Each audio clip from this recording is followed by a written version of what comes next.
Okay, good afternoon. Is it audible, ma'am? Yes, yes. Yes. Yes, ma'am. Okay, good afternoon, all. A warm welcome to all the participants. We are very fortunate to have Dr. Balaprakash Rao Killi with us for session 9 of day 3 workshop.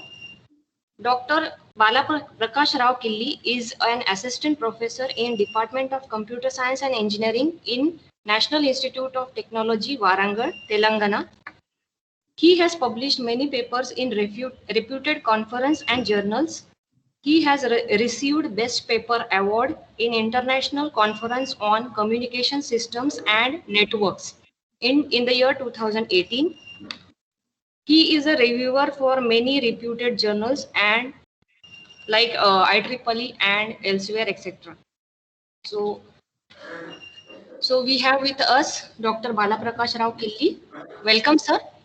So, shall we proceed? Yes, madam. Thank you, madam. Oh, So, the coordinators of the faculty development program and faculty participants of the FDP, very good afternoon, all of you. So, first of all, I would like to thank the organizers for inviting me. So, let me start my presentation.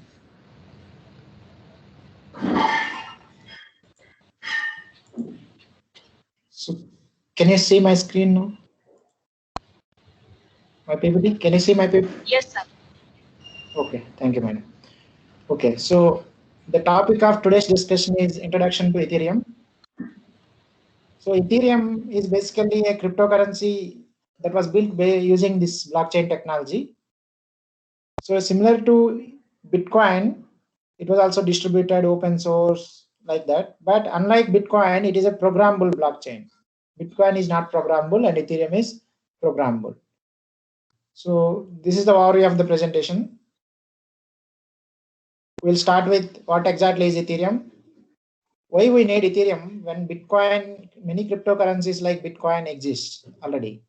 So actually Bitcoin was proposed in 2013. That time itself, this Bitcoin was there. But what is the need of this Ethereum when Bitcoin was already there? Then we'll see the comparison and differences between Bitcoin and Ethereum. Then I will introduce some notions in Ethereum, notions such as what is an account in Ethereum, what is a transaction in Ethereum, what is block, what is the structure of a block in Ethereum, all those things. Then we'll see the state transition system of Ethereum and how it was implemented. So it was basically implemented using this Merkle-Patricia tree, this data structure.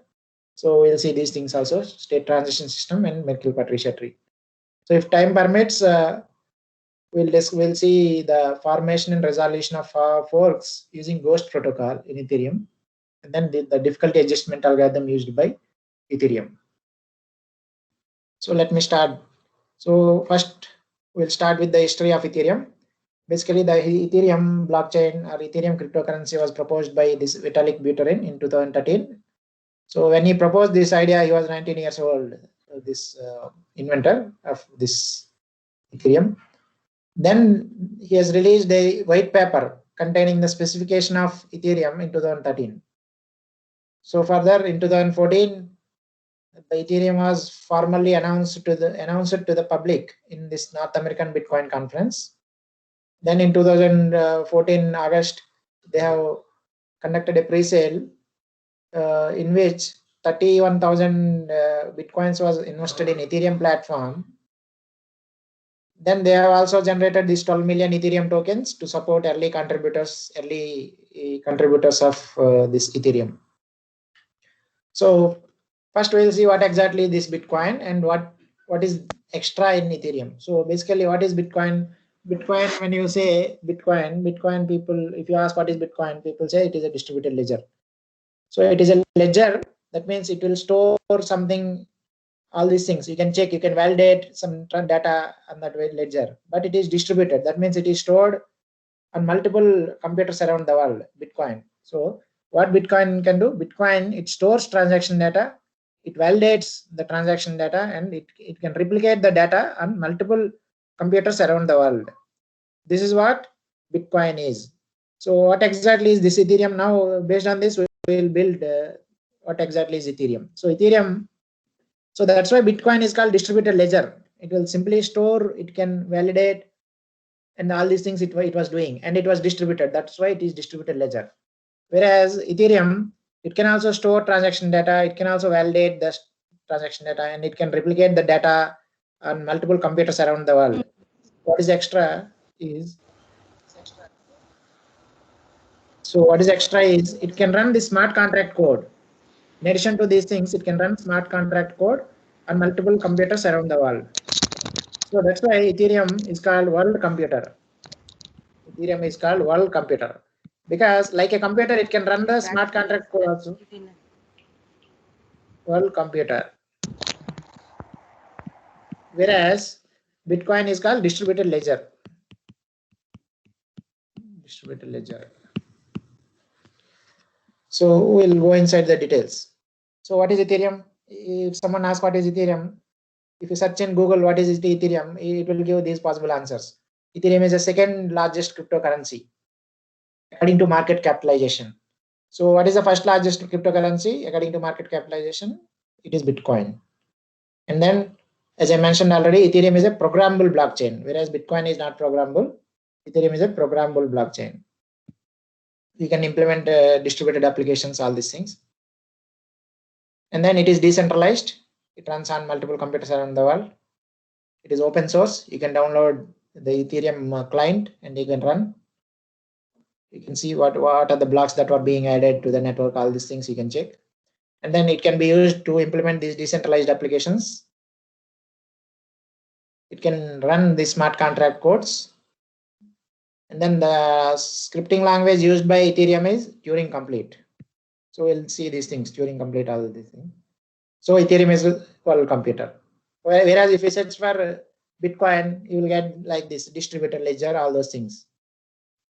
It is open source. Both Ethereum and Bitcoin, both are open source. So now we'll see why exactly the Ethereum was proposed when Bitcoin was already there. In 2013, Ethereum was proposed, but in 2008 itself, Bitcoin was proposed. So Bitcoin, so we'll see the limitations of Bitcoin so that it will give the idea why Ethereum was proposed in 2013. So the scripting language used by Bitcoin is Turing incomplete. We'll see each and everything in detail.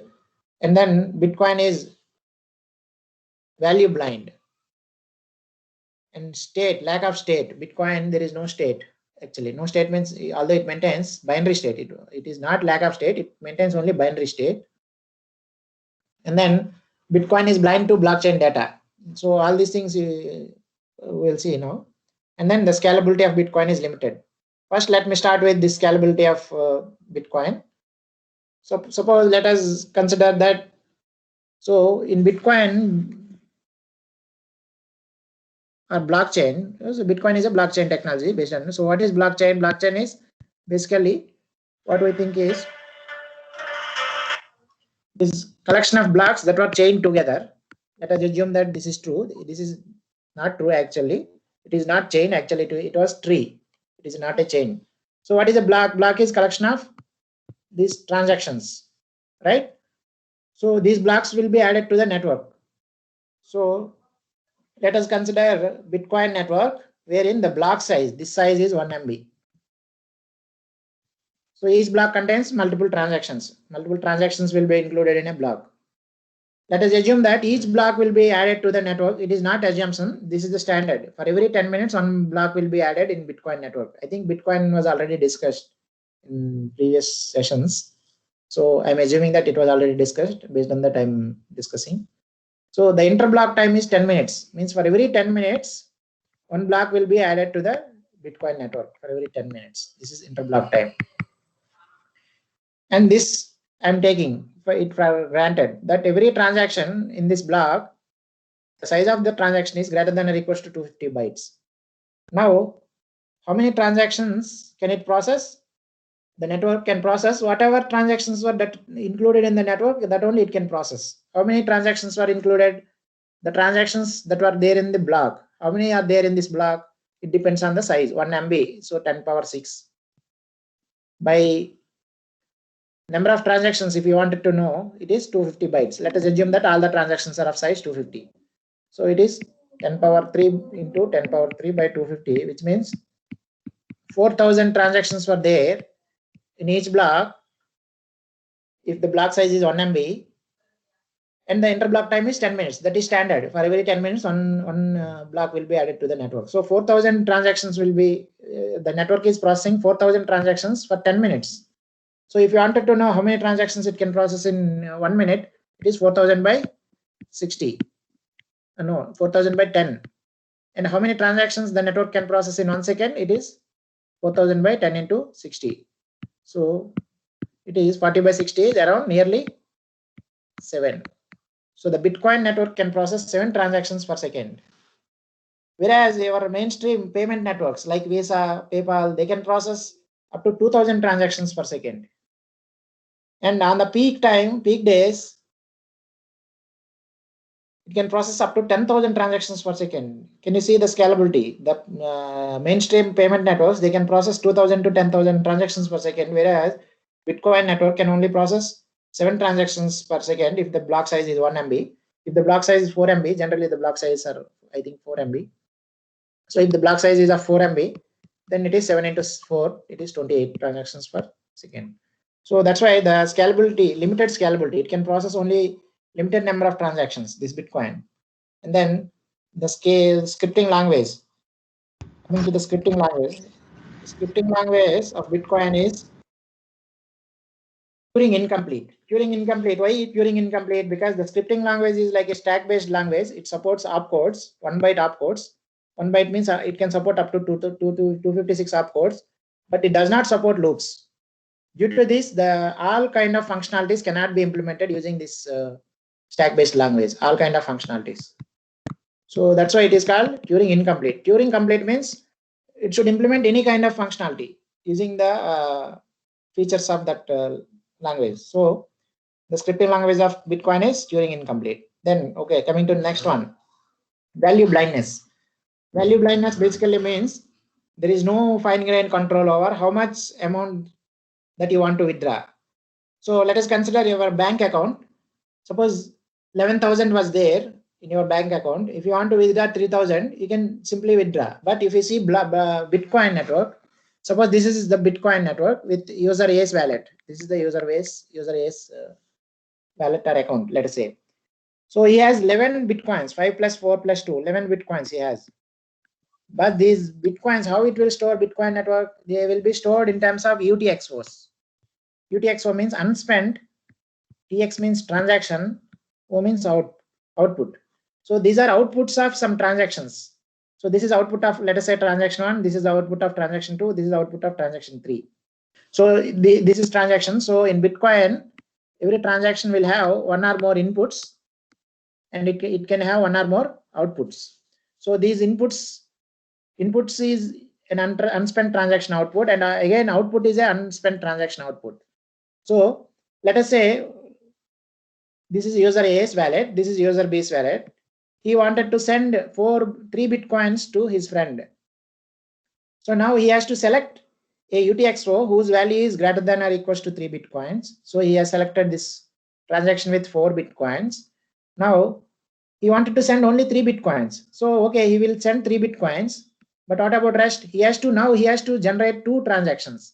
This is called change transaction, and this is the transaction for user B. So now user B's account will have like this, some transaction with ID, some transaction ID. He will have 3. But again, he was creating a change transaction. Why it is required? Because out of these 4 Bitcoins, he is sending 3 Bitcoins, and that 1 Bitcoin, he has to credit it to his account again. Credit it means he has to create 1 more UTXO. So this is 1 more UTXO. So after this transaction, user A's wallet looks like this one. One is 2 Bitcoins. On transaction 1 is 2 Bitcoins. Transaction 3 is 5 Bitcoins. Now 1 more transaction is, this was the idea of this transaction is, let us say transaction 4. It will have 1 Bitcoin. So it will be like this. So there is no fine-grained control over. Suppose if you go to your bank, that's what I mentioned already. Suppose you have 11,000 in your bank, and if you want to draw 3,000, will you draw 4,000 and will you deposit 1,000 again into your account? No, right? If you want to draw 3,000, you will draw 3,000. You withdraw 3,000. That's all. No more questions like this. No means like this multiple thing. I will take 4,000. If bank says you take 4,000 and deposit 1,000 again, people will not accept like that. So there is no fine-grained control over how much amount you want to withdraw in Bitcoin. So in Bitcoin, you have to select a UTXO whose value is greater than or equals to 3. Here you wanted to send 3 Bitcoins. Suppose, let us say, you wanted to send 8 Bitcoins. What you will do? If user A wanted to send 8 Bitcoins to his friend, so then he will select 2 UTXOs. He will select this UTXO as one input, then this UTXO as other input. So 5 plus 4 is 9. Out of which 8 he will send to his friend, and one he will again create one more change transaction.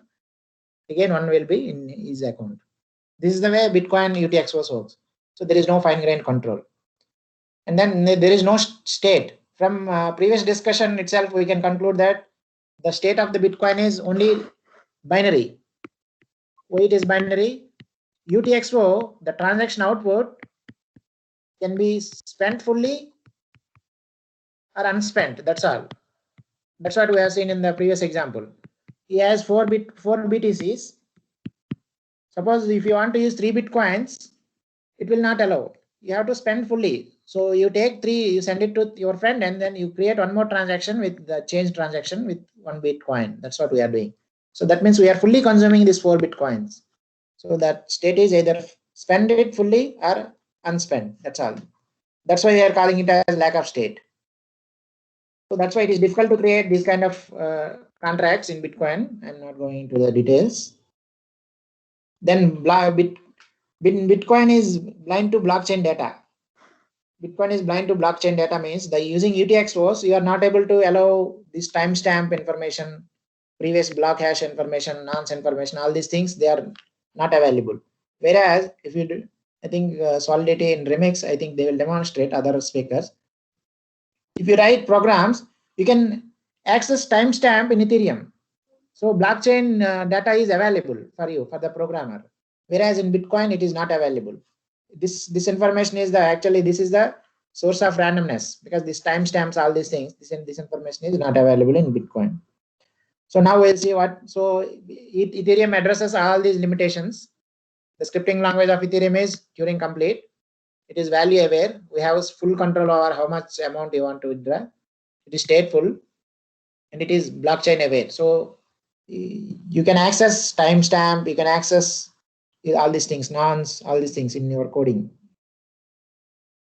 So now, how Bitcoin is different from Ethereum? Now we'll see, comparing and differentiating. So Bitcoin was founded by this guy. Actually, this is not the actual name. He is the founder of Bitcoin. He is using a pseudonym. It is not his original name. Ethereum was founded by this Vitalik Buterin. It is called distributed ledger. It is called Godel computer. It was proposed in 2018. It was proposed in 2015.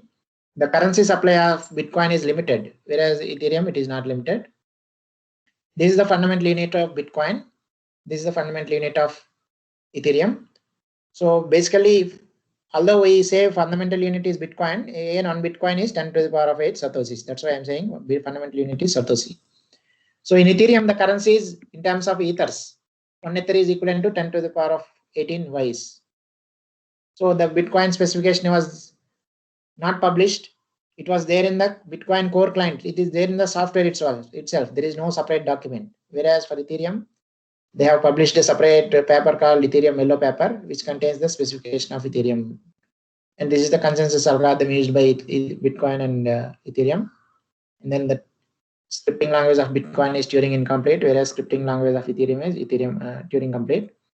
Interblock time, Bitcoin interblock time is 10 minutes. Ethereum, currently it supports 14 to 15 seconds, I think. So block size is 4 MB. Here, this is the block size. And the difficulty of block will be adjusted after every 2016 blocks in Bitcoin. Whereas in Ethereum, it will be adjusted after every block. So, we are done with all those things. Why Ethereum is required, what exactly is Ethereum, who proposed Ethereum, all these things. So how to run Ethereum? You can download Ethereum client. So what exactly this Ethereum client will do? If you're using this Ethereum client, you can connect to the Ethereum network. and then you can see what are the blocks that are being added to the network, Ethereum network. And then you can create new transactions. You can write smart code. You can run smart contracts, all these things. You can also add new blocks to the network. That is what mining means. You can add new blocks to the Ethereum network also using this Ethereum client software. So these are the available Ethereum client softwares written in different languages. Git, Python, PyEth app, Parity, all these things. So far, any questions? No questions. I will go ahead with Ethereum notions.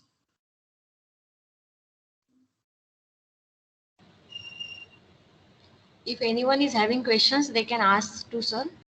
So far, if you have any questions, otherwise, okay. Okay. No. Otherwise, you can write in chat box also. Okay, sir, we can proceed. Yeah, okay, I'll proceed then. Okay, yeah.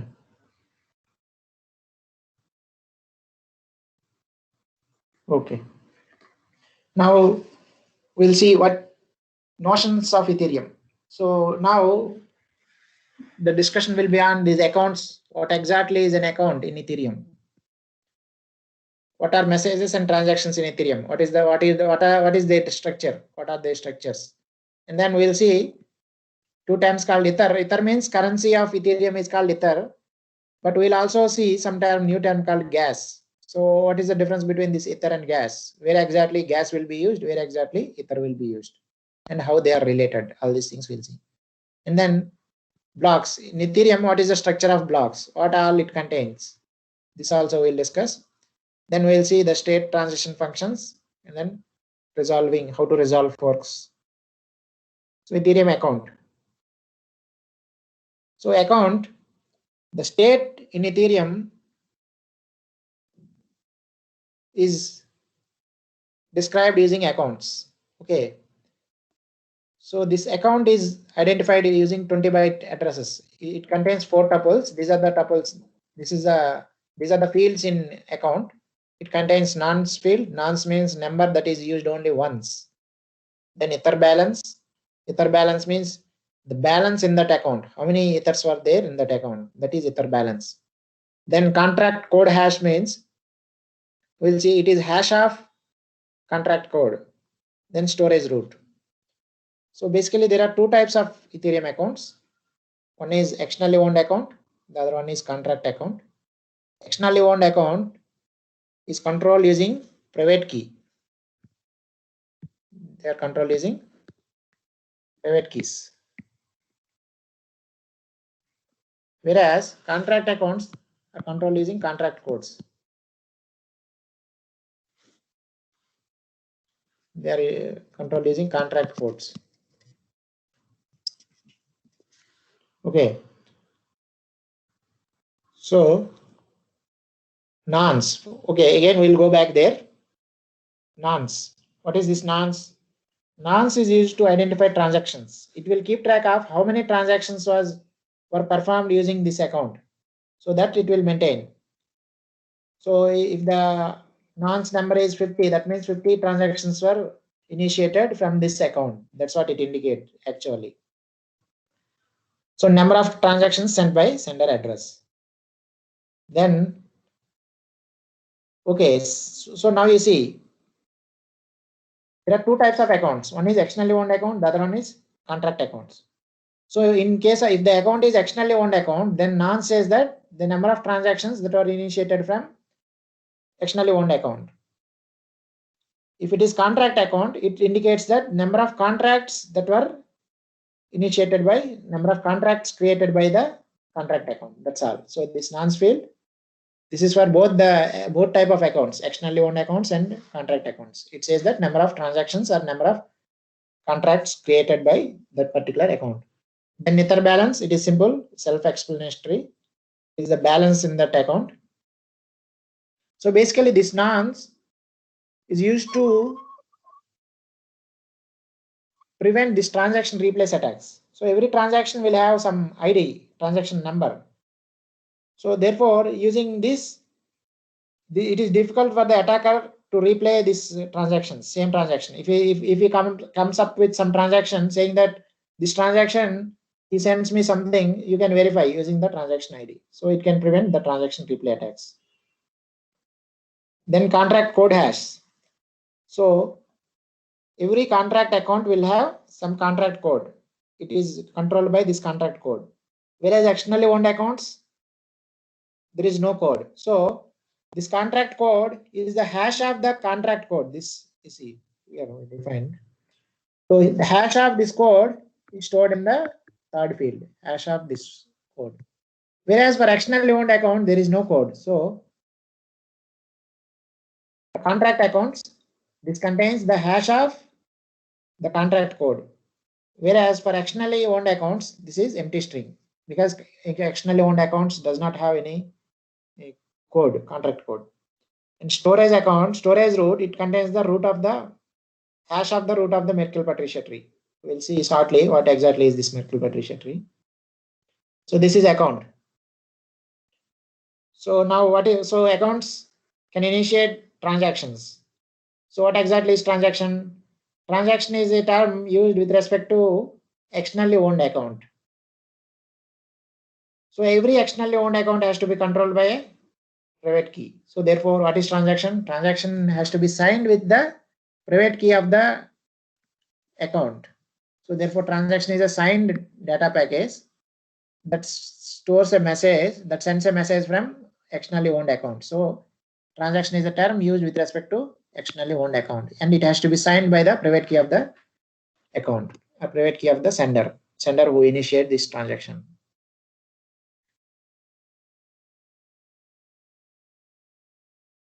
So these are the fields in the transaction. It also contains one identifier. So this identifier is identifier ID, the number. Suppose if this is the fourth transaction that was initiated by sender, then nonce will contain 4, like that. Whereas in account, nonce says that the number of transactions that were initiated by that particular sender. Okay. Now, in addition to this nonce, there are these other fields: gas limit, gas price, to value, VRS, data, all these things are there. So we'll see gas limit. So gas limit says that number of steps the transaction is allowed to execute for. So if the gas limit is, so gas limit says that number of computational steps that are allowed. And then gas price says that what is the fee the sender has to pay for this computational step. Now at this time you may get this doubt, why these are required? The gas limit, what is this gas limit? What is this gas price? Okay, so gas limit is saying that, okay, this transaction is allowed to execute for these many steps. Suppose sender has initiated some transaction. To run this transaction, to execute this transaction, some computational steps are required. To execute this transaction also, some steps are required. So this gas price says that what is the fee that has to be paid for each computational step. Fee paid for each computational step is gas price. And what is gas limit? If suppose this is the transaction, only 10 computational steps are allowed. That is called gas limit. But basically why these two are required, gas limit and gas price? So why do we need maximum gas value and gas price? So these are used to prevent DOS attacks and infinite loops. Otherwise, an attacker can initiate a transaction in which he was doing nothing. He was simply doing nothing. In an infinite loop, he was doing nothing. So unnecessarily, it was consuming the computational resources of the network. This transaction, when he initiates the transaction, so it will use the computational resources of the Ethereum network. Therefore, to avoid this kind of infinite loops and DOS attacks, so without this gas limit, what the attacker will do? Attacker will create either infinite loops or long loops without doing anything. Let us say while for loop 1 lakh times or 2 lakhs times, he was doing nothing. Print something. He's printing something just. So if the attacker is doing this kind of thing, then the other genuine users, they will not get the service of the network, right? So that's what DOS attack means, denial of service. So using which he will deny the service to other actual honest users.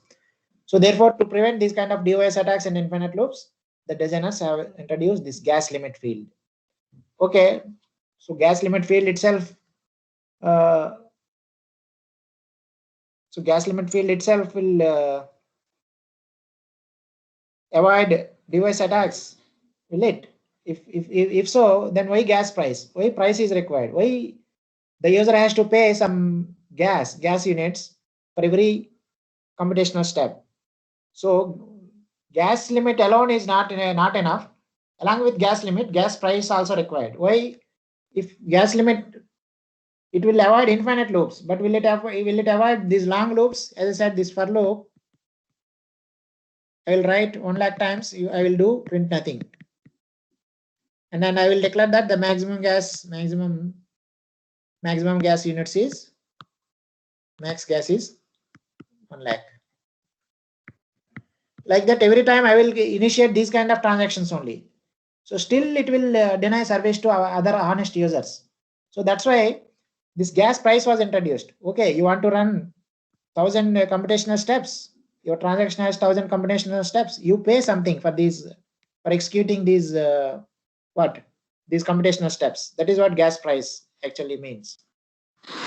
So using gas limit and gas price, device attacks and these kind of things can be avoided. So in Ethereum,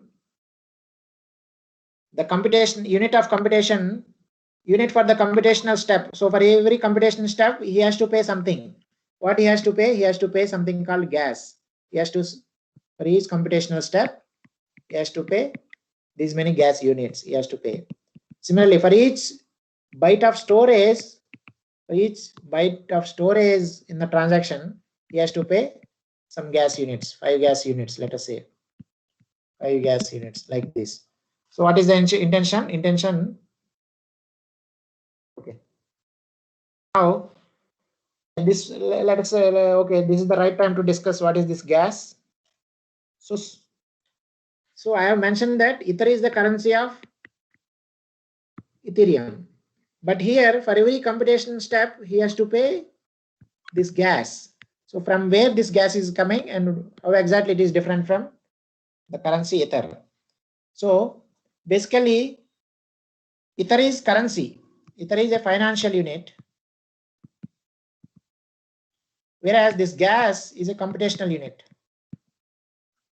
So that means for every computation, he has to pay these many gas units. Okay, now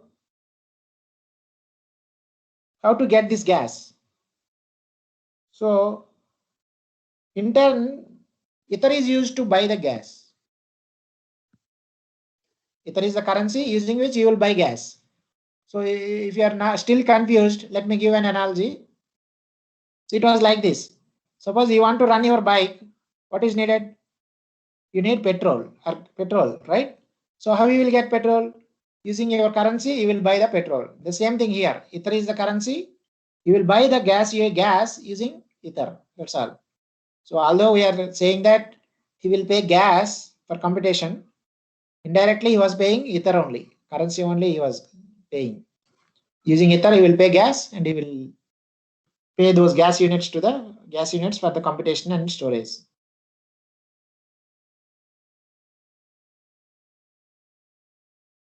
So the intention of this gas limit and gas price is that an attacker or sender, initiator of the transaction has to pay for every resource he consumes. So for running his transaction, some computational resources are required. So for every computation, he has to pay some gas price. It is very less, but he has to pay those gas units to avoid these device attacks and infinite loops, all these things. And then these fields VRS, they are used for the signature, electric or cryptographic signature generation. These are not that important. And then Ethereum message. Ethereum message is like a transaction. It will contain all the fields except gas price. So message is initiated by contract, whereas transaction is initiated by external account. External account initiates transaction. Only terminology is different, that's all. whereas contract accounts will initiate message. Yes. Sir, can you please explain once more what is the gas and what is the difference between the gas and the ether? Okay, madam. Okay, let me explain. So, okay, discard even. Yeah.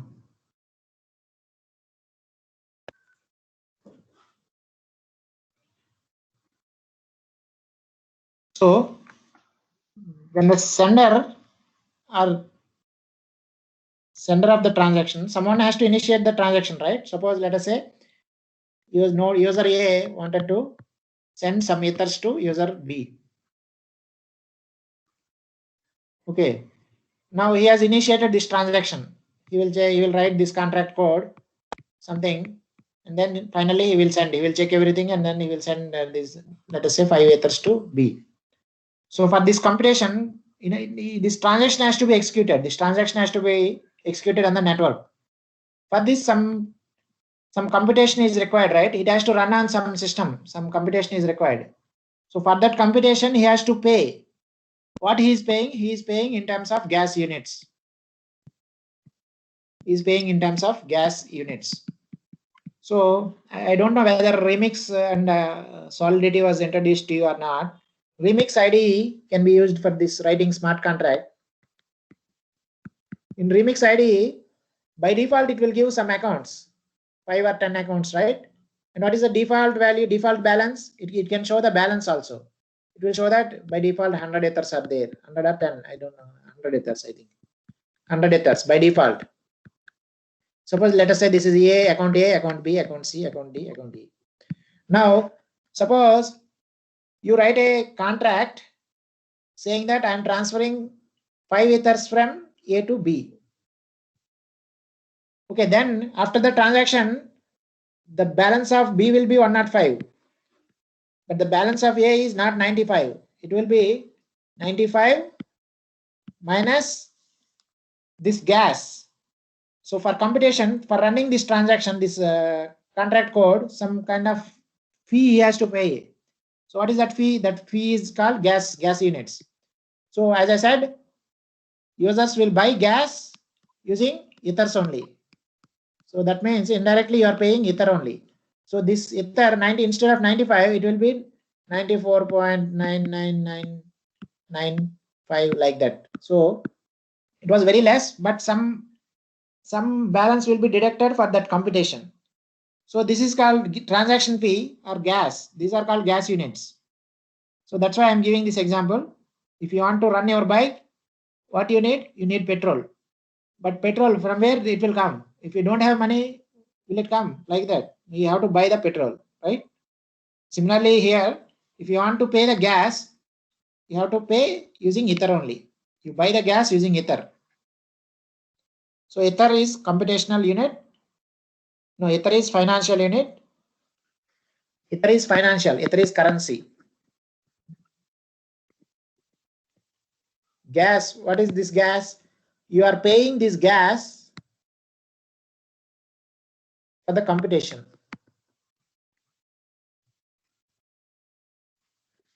Okay, but this gas has to be purchased using ether only. That's all. Still any confusion, madam? Thank you, ma'am. Thank you, sir. Now it's clear, sir. Okay. Thank you. Okay. So this is ether and gas. Ether is basically currency. Using ether, you will buy gas, and for every byte of storage, you will pay some ethers, and for every execution step, you will pay some gas. So indirectly, you are paying ether only, but this is the terminology that was used. Since it was very less, you will pay very less in terms of not ethers. In terms of this wise, I have not shown you. This one, like this, they will pay. See, 1 ether is 10 to the power of 18 wise. So he will not pay 1 ether as transaction fee. He will pay very less. He will pay very less.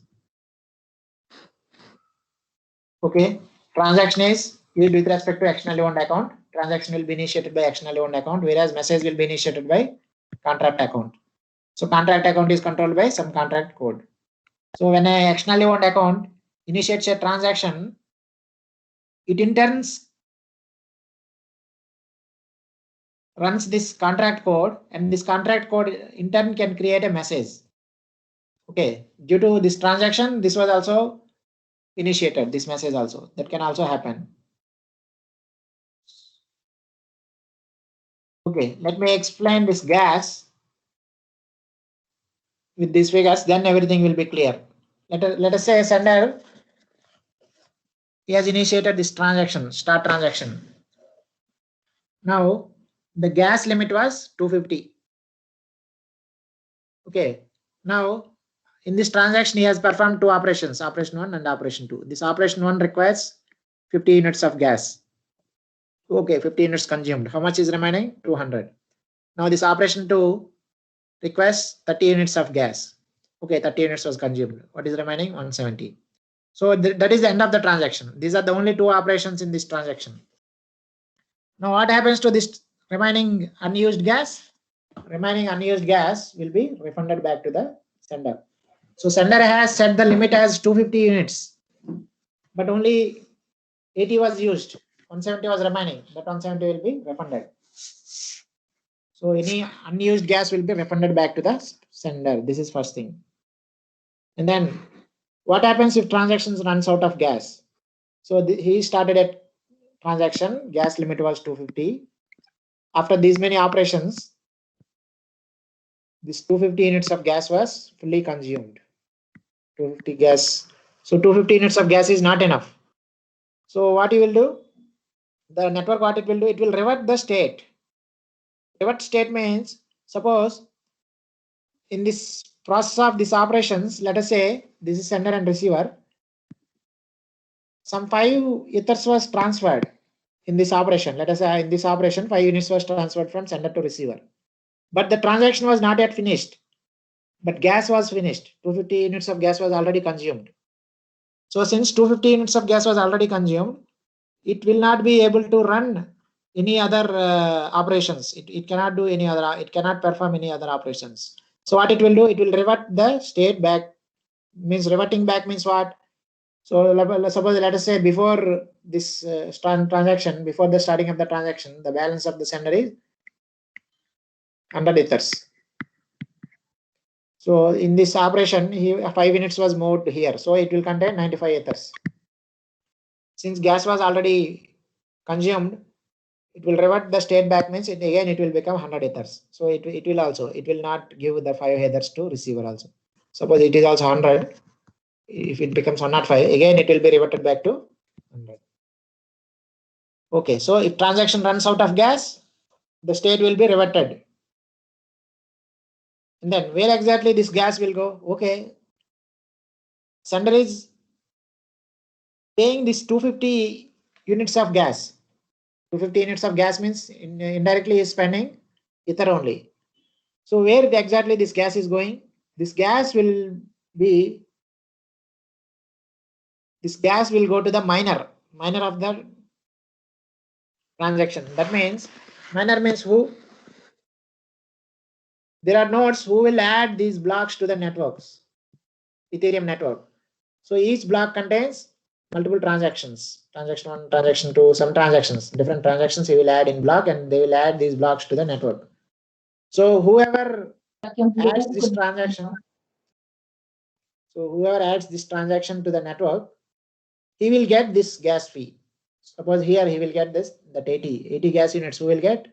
The miner of the block will get this gas fee. This is called actually transaction fee.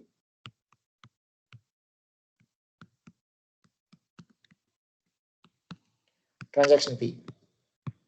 So this gas was actually introduced as part of this transaction fee. Whereas in Bitcoin, there is no business of gas, all these things. Only Bitcoin, and if someone initiates transaction, they will tell in the transaction itself, this is the transaction fee.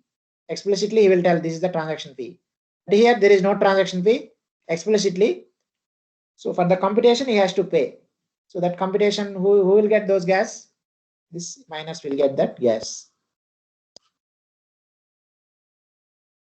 So this is called actually transaction fee. So far, any questions?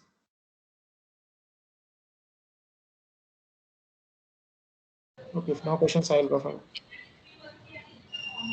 If anyone wants to ask question, can ask to sir. Yeah, you can write in chat box also. Chat, I will check. Chat, I cannot see. Okay. Okay, sir, we can proceed. We can take at the Okay. last also. Okay, okay. Yes, ma'am.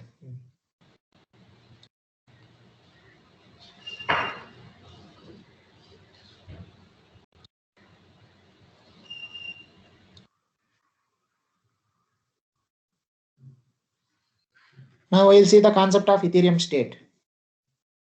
How this state was maintained in Ethereum network. So Ethereum state is mapping between account address to account state. So the concept of account we have already discussed.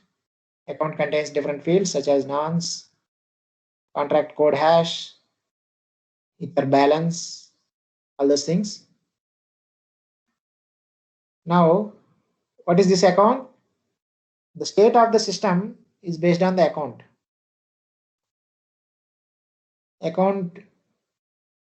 Actually, if you go to your banking system, what is the state? There, the state of the banking system is what are the accounts and what is the balance in those accounts. That is the state book, right?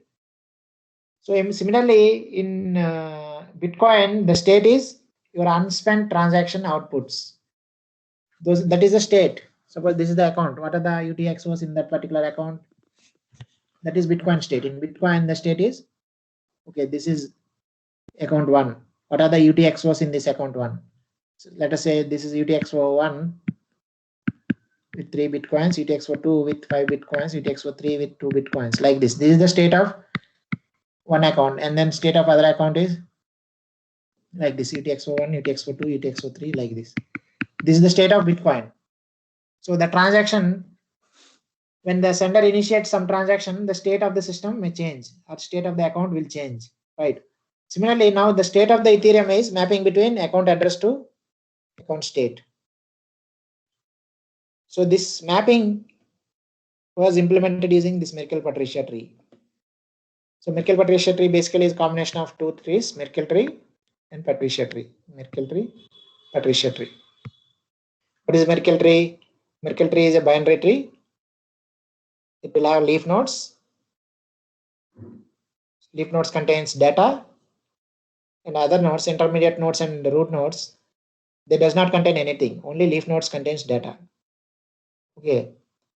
Then what about these intermediate nodes and root nodes? What they contain is they contain hash of its children. Hash of its children. That's all. They does not contain any data. And then a key for every value is stored inside the tree. Okay, these things we'll see. So key will be used. Key will be used to determine which path to follow in that tree. Okay, these things we'll see with an example.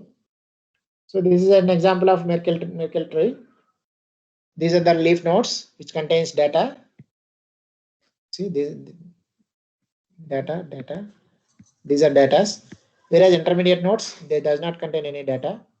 What they contain is they contain hash of its children. These are the two children, and hash of these two children was stored in this node. Similarly, hash of these two children will be stored in this node. These are intermediate nodes, and this is root node.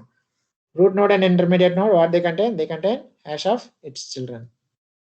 Hash of these two nodes will be stored here. Then Patricia tree. What is this Patricia tree? Patricia tree is a information retrieval data structure. This is also called prefix tree. So the more common known name is, it is TRI. It is an information retrieval data structure. It is a information retrieval data structure.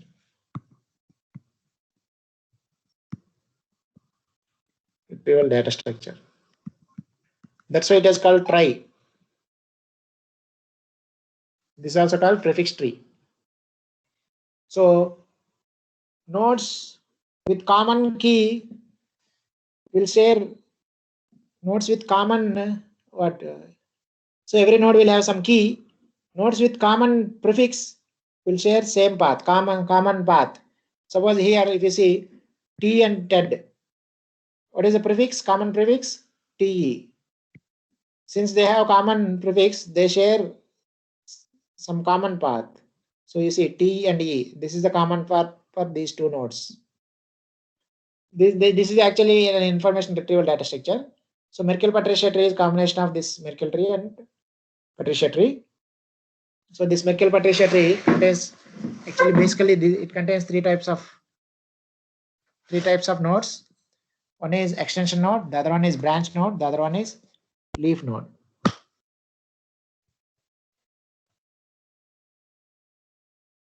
So basically now we'll see.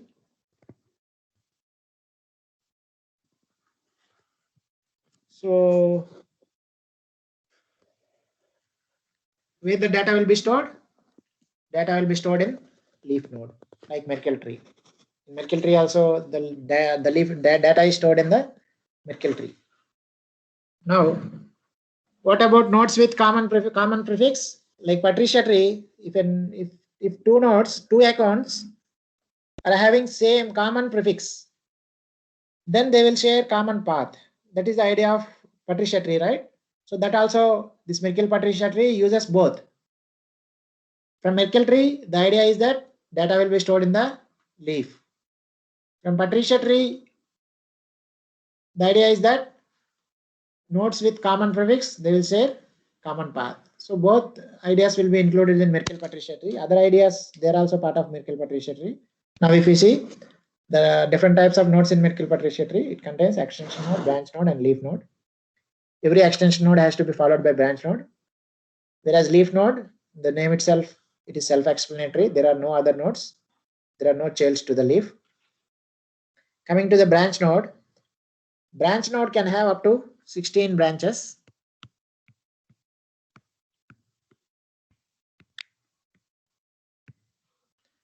And extension node is a special kind of branch node with only one branch. Extension node is a special kind of branch node with single branch. Branch node can have up to 16 branches plus, so 16 branches means 16, it can have 16 children plus one node for value. One node for value. So total it can have 17 branches. So now we'll see with an example these things, this extension, branch node, these things.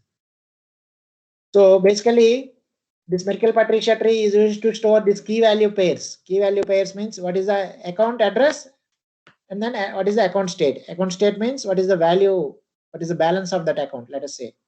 How many ethers were there in that account and what is the account address.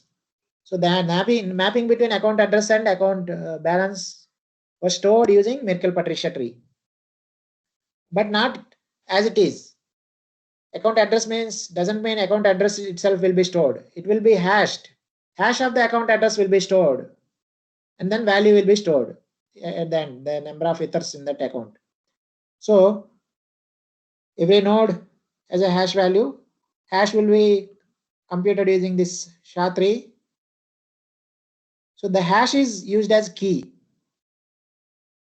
Hash of a node will be used as key. It is like Merkle tree again. You see, Merkle tree also uses hashes. So the hash of a node will be used as a key. Then the key will be used in the path, along the path. Okay. Now we'll see with an example.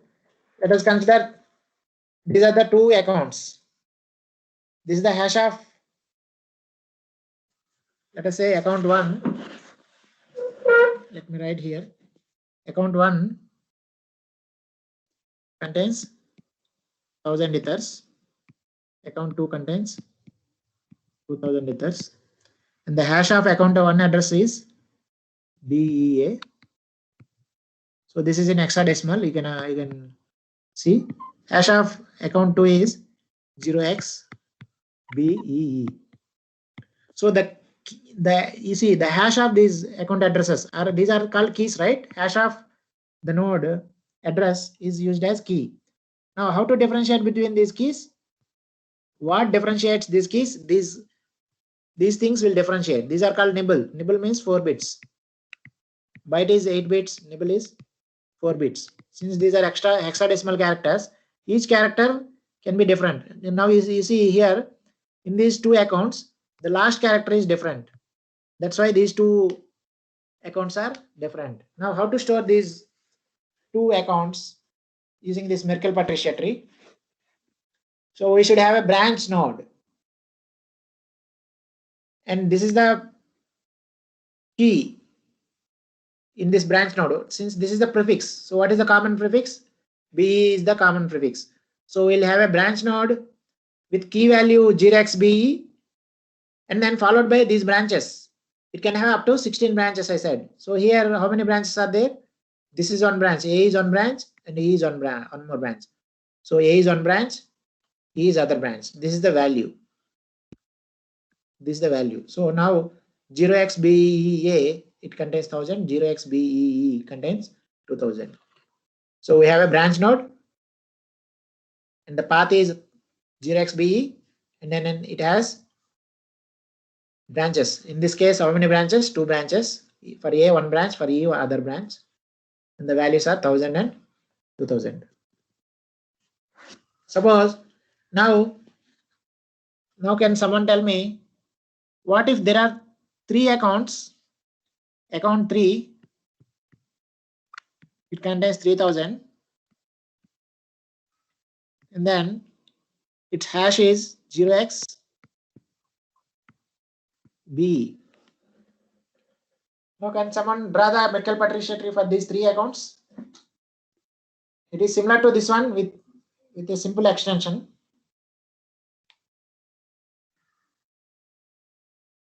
Are you able to draw a Merkle-Patricia tree for these 3 accounts?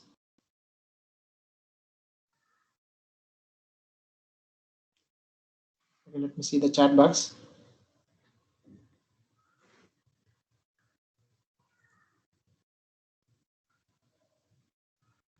I cannot see chat box.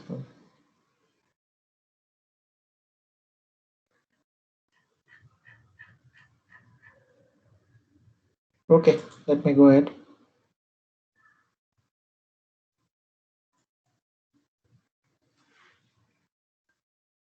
If there are 3 accounts with the keys 0x BE, 0x BEA, 0x BEE, then as I mentioned earlier, this branch node can have up to 16 branches, and then the one more node for its value. You see, now the path 0x BE is the other key. So now it can have one more node, and what it will contain, there is no path here, it will directly contain the value. Let us say the value is 3000 here. So 3000 will be stored. That's all. So here there is no path. Okay, now both extension node, leaf nodes, they are like same. You see, if you see the extension node, what the extension node contains? Extension node contains the path and some value. What about leaf node? Leaf node also contains path and value. But in this is extension node, this is leaf node. In leaf node, this value is the balance. The how many ethers are there in that account. Whereas in extension node, this is not the balance. This is hash of its child, hash of children. So in order to differentiate between this extension node and leaf node, they have used this prefix also. Don't worry about prefix. So the same thing now with 1, 2, 3, 4 nodes, and how to store these 4 accounts. How to store these 4 accounts using Merkle-Patricia tree was shown here. Okay, can you see this one? Now, you see, if you observe these accounts, what is the common prefix in all of these accounts? It is A7, A7, A7, A7, A7. So we'll have extension node with path A7. And what is the value? Value is the hash of children. Okay, this is the next node. It will point to the next node. So after A7, if you see the next nibble, it is either 1 or 7 or F. These are the possible values. So we'll have a branch node with the three things. One is 1. When it starts with 1, you see one is 1, the other one is 7. These are the possible values. The other one is F. Now when it starts with 1, there is only one account that starts with 1. And there is only one account that starts with F. So here we can directly write the remaining path. When it is F, it is 9365 and the value is 1.1. When it is 1, it is 1355 and the value is 45. But when it is 7, there are two accounts with 7. 7, not only 7, it is same. 7D3 up to D3, it is same. Up to here, it is same. So again, we'll have a extension node with shared prefix D3. It will become 7D3. Now after 7D3, it is 37, it is 97. So we'll have, okay, this is D3. D3 means we're up to here. Okay. So now, so therefore again the next nibble is here 3, it is 9 here. So again we have a branch node with 3, branch node with 9. Now what is the final value? It is 7 here, 7 here, and this is the value, this is the value. So this is how the accounts will be stored. The mapping between account address to account value will be stored using Merkle-Patricia tree. Okay. So are we clear? Okay. Yes, sir. Okay. Then now we'll see the concept of block. What is the structure of the block in Ethereum? So in Ethereum, every block contains a block header. And as I mentioned earlier, what is block? Block will contain set of transactions that are included in the block. So this block also contains information about the transactions that are included in that block. Not only this, what is extra is in Bitcoin, there is something called stale block. If the block is not part of main network, the block is called stale block. Similarly, in Ethereum, if a block is not part of main network, main chain, they are called uncles. They are also called omers. So a block can point out to some uncles also, it can point out to. So what block will contain? Block contains block header, set of transactions that are included in the block, information about those transactions, and block headers of uncles. If suppose it is pointing to some uncle, it will have pointing to those uncles. Block header of those uncles. So this is how a block header looks like. So more details here. The first thing is parent hash. So the basic concept of blockchain is that when a block was added, it has to point out to some parent node, right? So that is the hash of the parent. Hash of this parent will be stored here. In this parent hash. This is the parent hash. Hash of the parent node will be stored. Similarly, Omer's hash will contain list of uncles. It was referring. Suppose the first one is, it will point out to parent, this block. Let us say some other blocks were there which are not part of, suppose one more block was there which is not part of block main chain. So it can refer to this, okay. So it can refer to these blocks also. So not this second field. This is Homer's hash. So hash of this list of Homers will be stored here. And then the next one is beneficiary.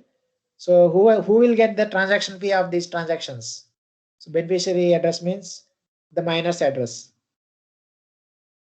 So whoever is adding that block to the network, he will add his own address to the beneficiary. And then the state root, transaction root, receipt roots are the Merkle-Patricia trees for transactions, Merkle-Patricia tree for account address to account balance mapping, and then Merkle-Patricia tree for receipts. Log blooms, this is used for searching log, bloom filter. Then difficulty, what is the difficulty level of the current block? In the block number, and what is the gas limit of this block, and how much gas was used, timestamp, the time at which the block was created, and then some other fields. This is the structure of block header in Ethereum.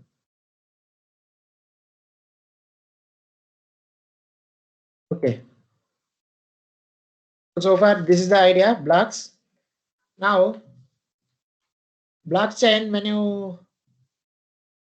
you study blockchain initially, or when you search for blockchain in the internet, it will tell you that it is a collection of blocks that are chained together, one after another. So it will be like that. So what do you think is blockchain is like this? It is a chain. These blocks were in this chain, like this. So this is it will point here. It will point out its parents. This block will point out its parent. It will point to its parent, and so on up till it will go up to Genesis block. So this is what we think. So blockchain means chain of blocks, but this is not true. So successive blocks are not necessarily built on top of each other. So what are the reasons? So basically it is not a chain, it is a tree. Rather than chain, it will be a tree, blockchain. So what are the reasons for this? Reasons for this is, suppose this is the blockchain network or Ethereum network or Bitcoin network. Suppose two nodes, they have created these blocks. They wanted to include in the network. They are very far from each other. So they have created these nodes at the same time. So what they do, they try to add to the network. So it will take some time for the propagation of information. So therefore, neither of this node will point out to other node. Suppose let us say this is the network so far. Now these were created at other ends of the network. One at the one end of the network, the other at the other end of the network. So it is not the case that it will point to this node or it will point to this node. Neither will happen. What can happen is, suppose one of them, it was extended this node. Let us say this node has extended this node. Now this node also can extend this node. They both try to extend this one, same. So they both point out to same parent. So basically it is a block tree rather than block chain. Although the name is blockchain, it is like block tree rather than chain. So that is one reason. The other reason is, intentionally an attacker can try to do this one. Suppose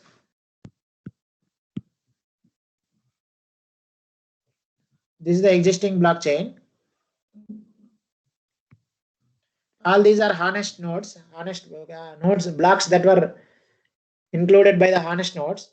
Now an attacker creates a block. Where should he extend? He should add here. But what he will do is he will try to extend it here. Now in future also he will create blocks and then he will try to extend his own block. So this is not a genuine block. Somehow he created this block. Now he was extending his own chain rather than extending main chain. So he was doing it intentionally, deviating the protocol. So this is the other reason.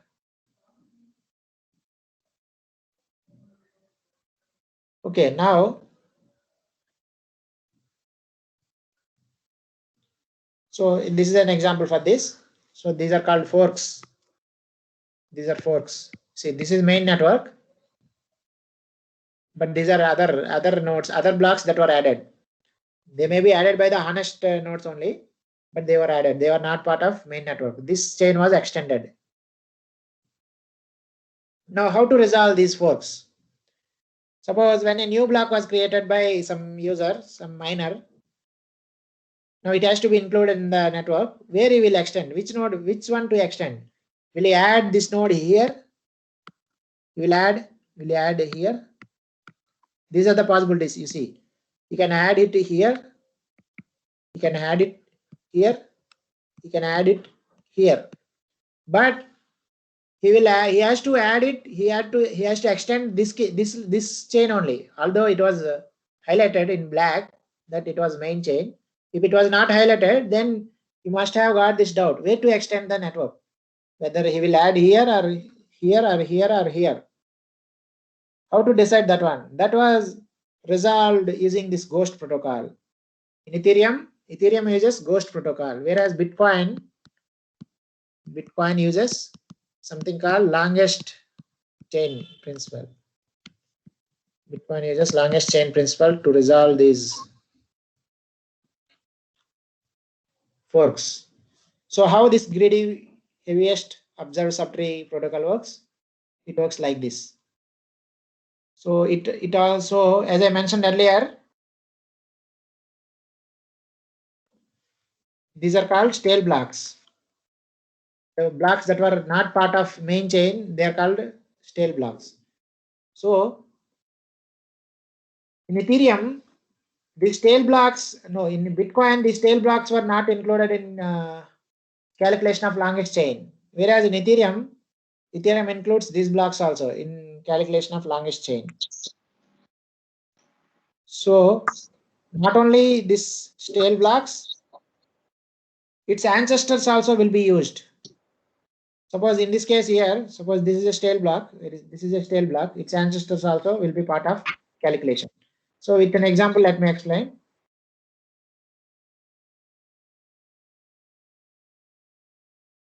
So this is an example. This is a tree, block tree. Now which node he should extend? He should extend 5B or 3E or 4B or 3C or 3B or 6A. 1, 2, 3, 4, 5, 6, 6 possibilities are there. Hello. Yes. Hello. Yes. Sir आवाज येतो आहे? Yeah. I can hear you. Okay. नंद सोहन आहे का? Hello. Okay. Sohan, what is the structure of HTML page? Hello. Hello, can you mute yourself? What is the structure of HTML page? Madam, you can mute if you have permission. HTML. Okay, sir. HTML tag, Angular HTML tag, it contains then title tag. Hello. And then closing the tag. Should I go ahead, madam? Yeah, wait, sir. Sir, any participant, someone's, please. Yeah, someone. Yeah. Closing HTML tag. Header or head? Himanshu is unmute, madam. Sir, continue. Whether it is header or head. Okay. So this is the ghost protocol. Neha. So how Vichare. how collisions will be resolved? It will be like this. What is the position of which node to extend? Suppose a new block was created in the network. Where this block should be included? It should be at 5B or 3E or 4B or 3C or 3B or 6A. Where to include? This is the question now. So to resolve this one, this ghost protocol was used. So this is the algorithm for ghost protocol. What it will do is, it will start at the Genesis block. Now it will check how many nodes has extended this one.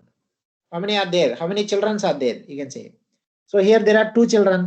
That means there is a confusion which one to extend.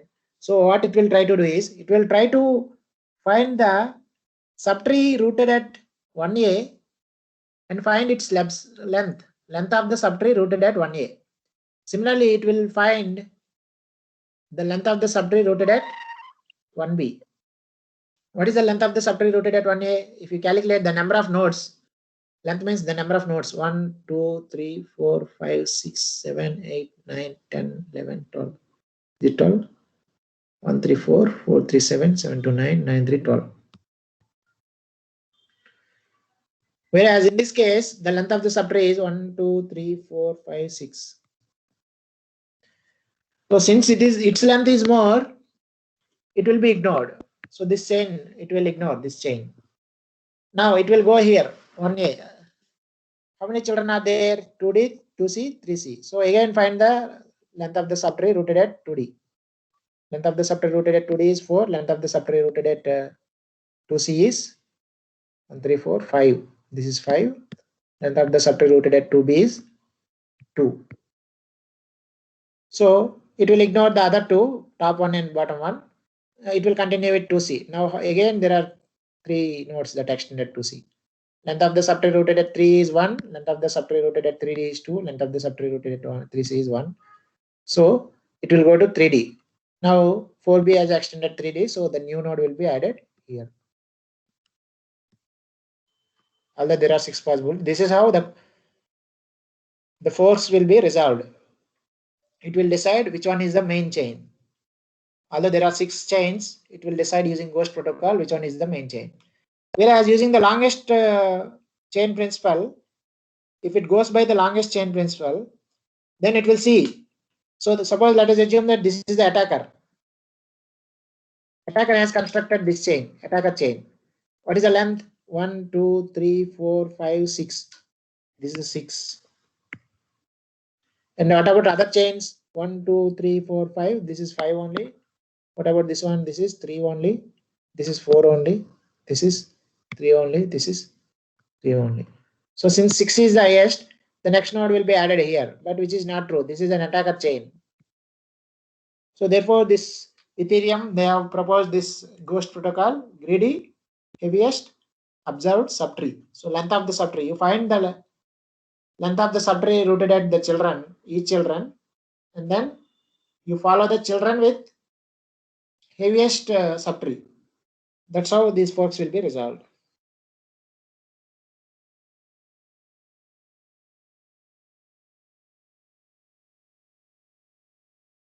So now, as I mentioned, a block not only contains block header, it contains information of transactions in the block and information of uncle nodes it was referring to. So what is an uncle? Uncle, as I said, they are like stale blocks only, which are not part of main network. Now, what is an uncle? Which node can be an uncle? Suppose this is a node. Let us consider this network, this chain blockchain network.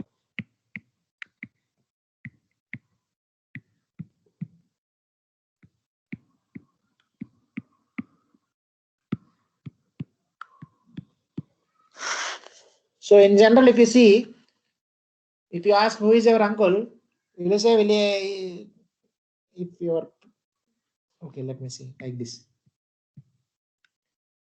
Now, can he include this one as his uncle? It is like in our outside relationship also, same. Your parents, your father's or mother's child, is he an uncle to you? No, right? So he will not be definitely an uncle.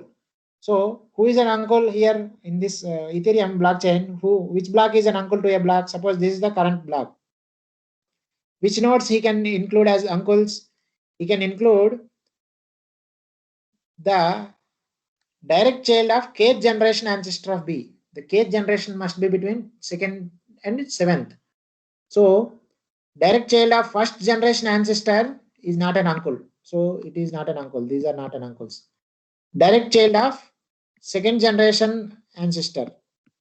So he is the 2nd generation ancestor to this node. And child of this node is this one. So he can add this node as an uncle. He can add this node as an uncle, these two things. He can add these two things as an uncle up to 7 generations. Up to 7 generations they can add. 7 is again proposed by the designers of, while writing in the Ethereum code, they have fixed this number 7.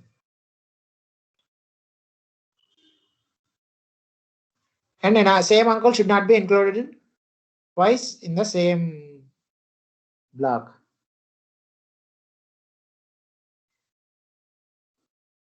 So any questions so far? I think we are almost done. Yes, sir. So any questions? Participants, if they want to ask any queries, they can ask.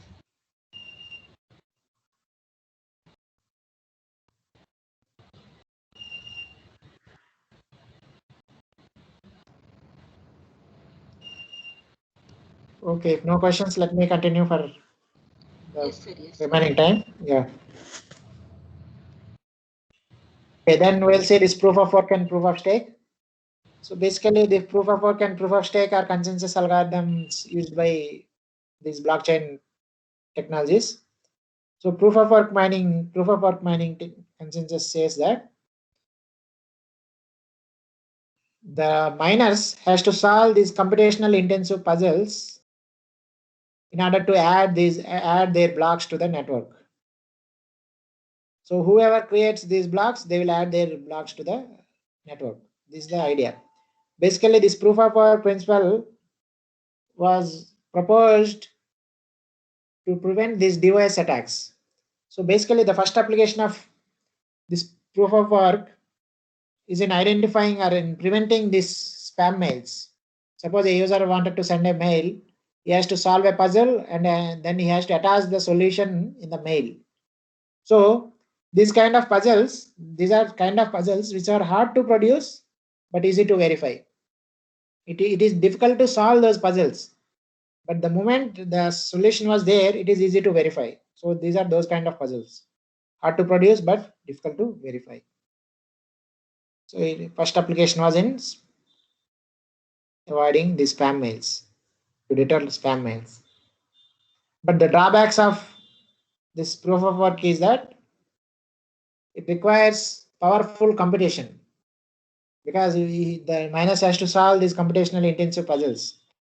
That means powerful machinery is required. Machinery means powerful computation, powerful servers are required. So these servers consume electricity, so much vast amount of electricity. So that is one of the drawback of proof of work. And then only few people can use these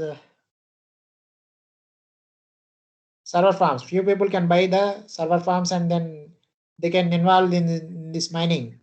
So this idea of buying server farms and involving in mining goes against the principle of decentralization. So the basic idea is to decentralize everything, but only few people are able to buy these server farms and they are able to participate in this mining. That means which is against the idea of decentralization. And then there is this possibility of 51% attack. If someone can control this 51% of computation, then he can control the entire network. That is the idea of proof of work, and they are the limitations of proof of work.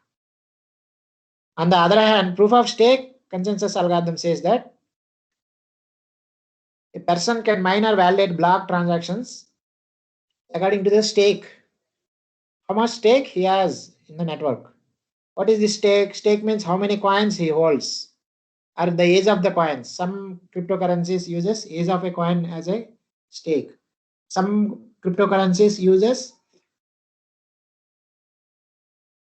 this how many coins he has as stake.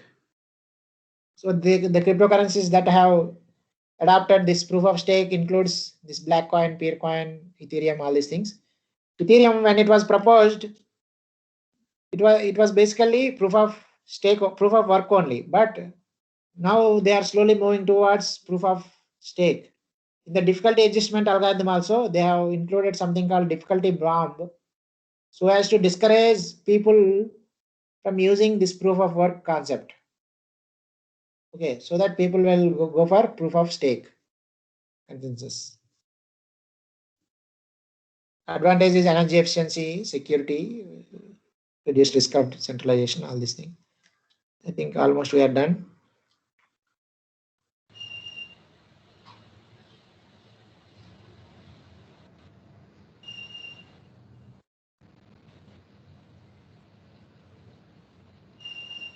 Okay, this proof of stake, it is difficult to cover, difficult adjustment.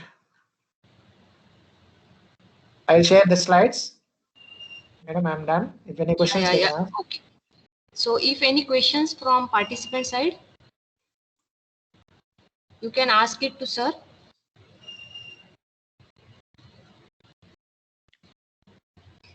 Any questions? Hello. Yeah. Yes, madam. Hello. Sir, I would like to know how is Hyperledger different from Ethereum? Hyperledger. Hyperledger is also programmable blockchain, but I don't know much of the Hyperledger details. Although I used it initially. Okay. So basically, Ethereum blockchain uses this Ghost protocol. Yes, for resolving forks. Okay. What about Bitcoin blockchain? It uses the longest chain principle. Okay. Thank you, sir. Okay. Any other questions?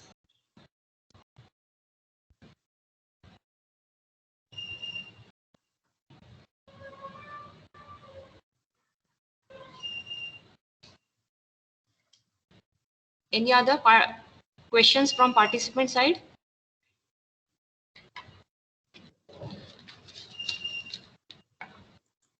Okay, so no questions. So I would like to thank you, sir, for such an informative and effective session on Ethereum. So in this session, you had made clear about how Ethereum is different from Bitcoin, the Ethereum accounts, Ethereum transactions. Then you have also explained about Ethereum message, Ethereum block, the Ghost protocol. So everything was, I hope it was useful. It will be useful for all the participants. So once again, I thank you, sir, and I conclude the session. Okay, madam. Thank you, madam. Thank you, sir. Thank you, madam. Okay. So can I leave, madam? Yes, sir. Yes, sir. Yes, sir. Okay, madam.